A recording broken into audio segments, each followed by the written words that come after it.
ओवळा माजुळा मतदारसंघाचे महायुतीचे उमेदवार प्रताप सरनाईक यांनी आज निवडणूक निर्णय अधिकारी यांच्याकडे आपला उमेदवारी अर्ज दाखल केला।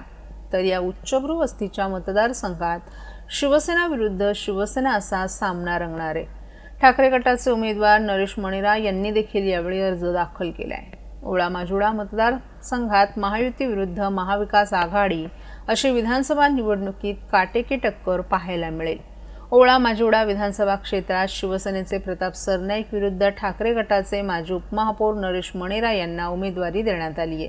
विधानसभा निवडणूक 2024 साठी अर्ज दाखल करण्यापूर्वी प्रताप सरनाईक यांनी आनंद आश्रम या ठिकाणी भेट देऊन आनंद दिघे यांना अभिवादन केलं। त्यानंतर परिसरातून जोरदार शक्तीप्रदर्शन करत त्यांनी निवडणूक निर्णय अधिकारी यांच्याकडे आपला उमेदवारी अर्ज दाखल केलाय। 2009 ला ओवळा माजुळा हा मतदारसंघ निर्माण झाला असून हा मतदारसंघ केवळ ठाणे महानगरपालिकेपुरता मर्यादित नसून मीरा भाईंदर महानगरपालिकेतील काही समित्यांचाही यात समावेश आहे। 2009 सालापासून या मतदारसंघातून शिवसेनेचे प्रताप सरनाईक हे सलग जिंकून येत आहेत। 2019 मध्ये युतीचे उमेदवार म्हणून प्रताप सरनाईक यांना उमेदवारी मिळाली आहे। यावेळी काँग्रेसचे विक्रांत भीमसेन यांच्या विरोधात होते, तेव्हाही प्रताप सरनाईक यांनी 84,000 मतांच्या फरकाने ही निवडणूक जिंकली। वर्तकनगर परिसरातून ओवळा माजुळा मतदारसंघातील विधानसभा निवडणुकीसाठी 2024 मध्ये शिवसेनेचे विद्यमान आमदार प्रताप सरनाईक यांनी अर्ज भरण्यापूर्वी जोरदार शक्तीप्रदर्शन केलं। त्यांच्या समर्थकांसह सर्व राजकीय पक्षांचे कार्यकर्ते आणि वरिष्ठ नेतेही या शक्तीप्रदर्शनात सहभागी झाले। परिसरात ढोलताशांच्या गजरात आणि फटाक्यांच्या आतिषबाजीत सरनाईक यांनी समर्थकांसोबत जल्लोष साजरा केला। या निवडणुकीत मतदारसंघातील परिस्थिती लक्षात घेता विविध राजकीय पक्षांच्या कार्यकर्त्यांची एकजूट आणि स्पर्धा अधिक तीव्र होताना दिसून येते।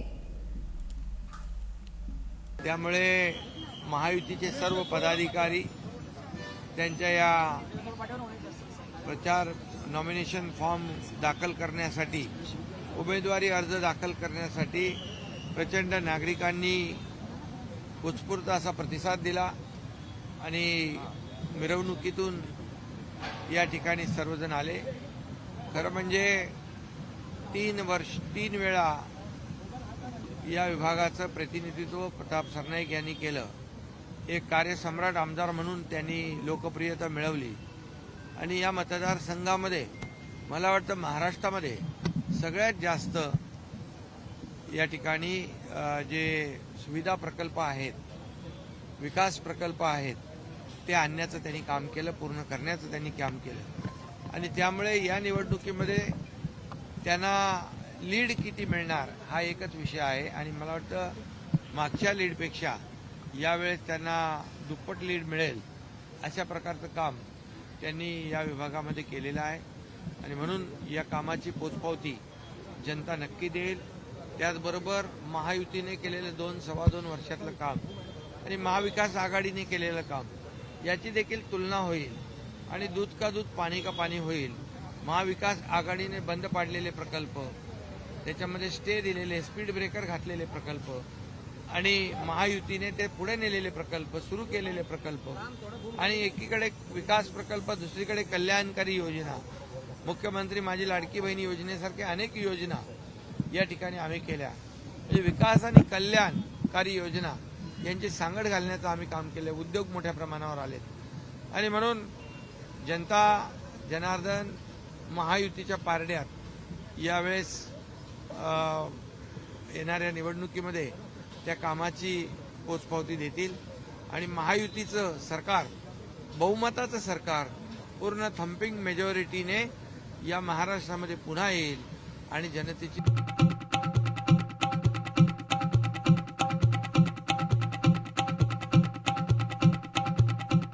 CP Goenka International School, nurturing talent at young age for scholastics, sports and performing arts in global perspective.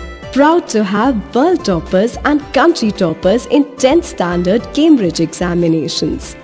Ranked the best emerging school by the Times of India for personality over percentage, CP Goenka is the intelligent choice.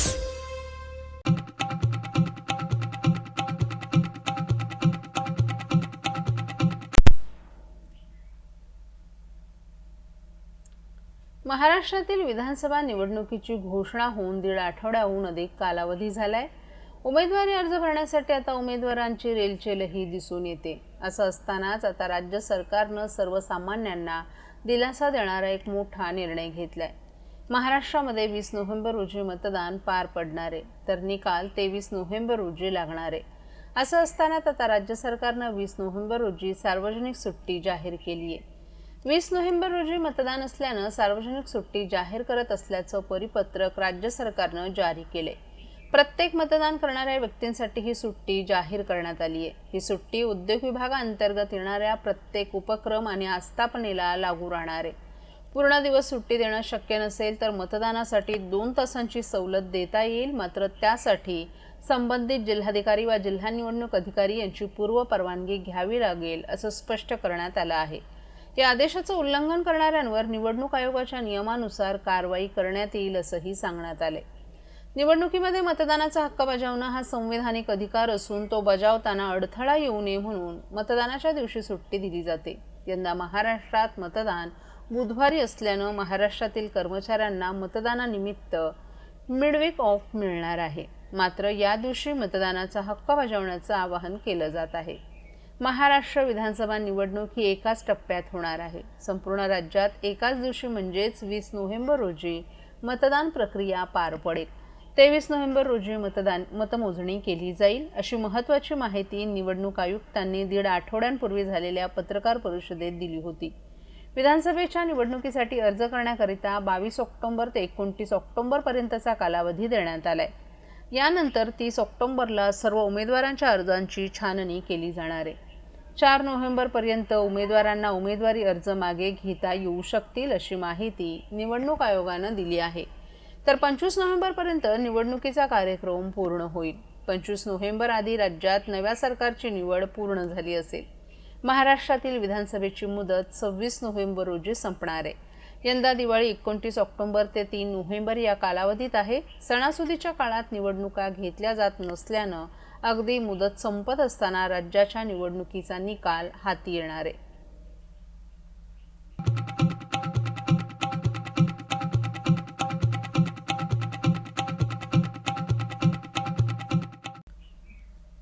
शिवसेनेत फूट पडल्यानंतर उद्धव ठाकरे यांच्याशी एकनिष्ठ राहिलेल्या राजन विचारेंना उद्धव ठाकरेंनी ठाण्यातून पुन्हा एकदा उमेदवारी दिली आहे. राजन विचारे यांनी काल उमेदवारीचा अर्ज दाखल केला. अर्ज दाखल करण्यापूर्वी त्यांनी चरे येथील त्यांच्या कार्यालयापासून ठाणे जिल्हाधिकारी कार्यालयापर्यंत शक्ती प्रदर्शन केलं. शिवसेनेचे दिवंगत नेते स्वर्गीय आनंद दिघे आणि डॉक्टर बाबासाहेब आंबेडकर यांच्या स्मारकाचंही त्यांनी दर्शन घेतलं. तसंच गद्दारांना क्षमा नको आणि निष्ठावंतांचं अस्तित्व टिकू दे, असं म्हणत त्यांनी धर्मवीर आनंद दिघे यांच्या शक्तीस्थळावर जाऊन अभिवादन केलं. महायुतीचे उमेदवार संजय केळकर आणि मनसेचे अविनाश जाधव यांचे राजन विचारे यांच्यासमोर आव्हान असणार आहे. त्यामुळे या मतदारसंघात तिरंगी लढत रंगणार असल्याचंही चित्र आहे.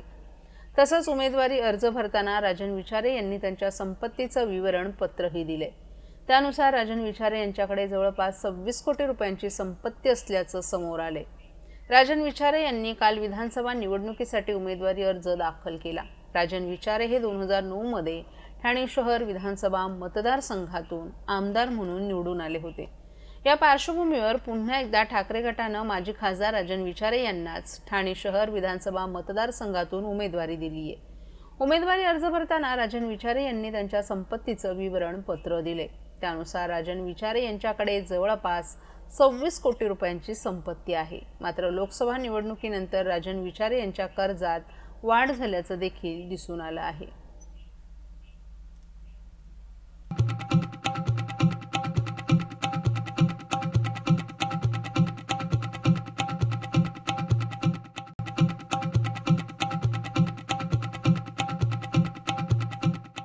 महाराष्ट्रातील भगिनींना आधार देणारी राज्य शासनाची मुख्यमंत्री माझी लाडकी बहीण योजना.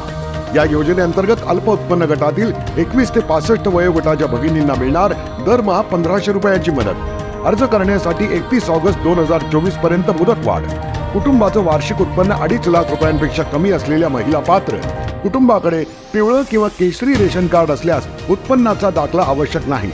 पांढरं रेशन कार्ड असेल किंवा रेशन कार्ड नसेल तर कुटुंबाचं वार्षिक उत्पन्न 2.5 लाखांपेक्षा कमी असल्याचा दाखला आवश्यक। योजनेसाठीचा ऑनलाईन अर्ज नारी शक्ती दूत ॲपवरून किंवा पोर्टलवर भरता येईल। ज्या भगिनींना ऑनलाईन अर्ज भरता येत नसेल त्यांच्यासाठी अंगणवाडी, ग्रामपंचायत, वॉर्ड ऑफिस, सेतू सुविधा केंद्रामध्ये किंवा आशाताई बचत गटाच्या CRP यांची मदत उपलब्ध। आता आपल्याला अभिमानानं म्हणता येईल, सुखी आणि सुरक्षित आहे माझी लाडकी बहीण।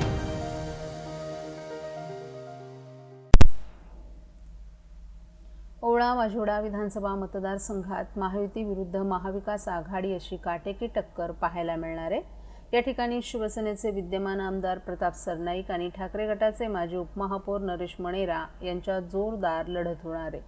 दोन्ही नेत्यांनी आपापल्या समर्थकांसह अर्ज दाखल केलाय। या दरम्यान अर्ज भरण्याच्या वेळी दोन्ही बाजूंनी जोरदार शक्ती प्रदर्शन करण्यात आलं। ढोलताशांच्या गजरात आणि फटाक्यांच्या आतिषबाजीत समर्थकांनी उमेदवारांचा जल्लोष केला। ठाकरे गटाचे नरेश मणेरा यांनी देखील आपल्या प्रमुख पदाधिकारी आणि समर्थकांसह मोठ्या उत्साहात अर्ज दाखल केला। ओवळा माजुडा मतदारसंघात दोन प्रमुख गटांमध्ये होणारी ही लढत ठाण्यातील राजकीय परिस्थितीवर प्रभाव पाडणारी ठरणार आहे।